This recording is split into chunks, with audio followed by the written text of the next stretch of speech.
ఈరోజు చాలామంది వారి జీవితాల్లో ఈ విధంగా బాధపడుతున్నారు.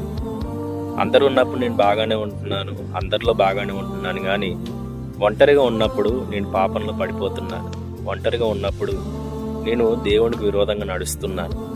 ఒంటరిగా ఉన్నప్పుడు ఈ వ్యసనం నుంచి నేను బయటపడలేకపోతున్నాను. ఈ ఎడిక్షన్ నన్ను ఒంటరిగా ఉన్న సమయంలో పట్టి పీడిస్తూ ఉంది.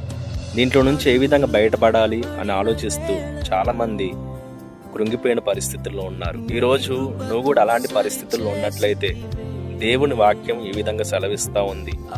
ఒంటరిగా ఉన్నప్పుడు నువ్వు చేయాల్సిన పని ఏంటి అనేసి అంటే, యేసుక్రీస్తు ప్రభువారు మనకు ఒక గొప్ప ఎగ్జాంపుల్గా ఉన్నారు.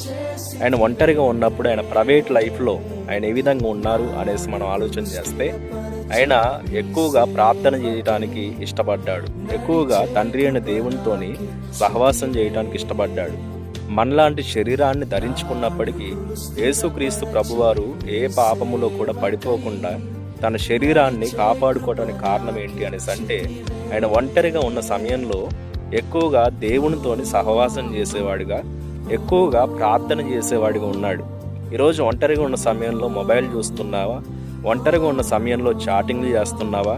ఒంటరిగా ఉన్న సమయంలో ఇన్స్టాగ్రామ్ చూస్తూ వృధాగా నీ సమయాన్ని ఖర్చు చేస్తున్నావా?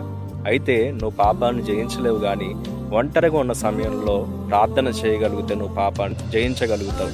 అందుకని ఒక భక్తుడు అన్నాడు, పాపము ప్రార్థన చేయనివ్వదు, ప్రార్థన పాపము చేయనివ్వదని. కాబట్టి నీ ప్రైవేట్ లైఫ్లో నువ్వు చేస్తున్న దినచర్యకు బదులుగా నీ దినచర్య ప్రార్థనగా మారితే నీకు పాపంపై గొప్ప విజయాన్ని దేవుడు అనుగ్రహిస్తాడు. కాబట్టి యేసుక్రీస్తు ప్రభు వారిని ఎగ్జాంపుల్గా చేసుకొని నీ జీవితంలో ముందుకు సాగుదువుగాక. ఆమేన్. నడిచే కృప నాకి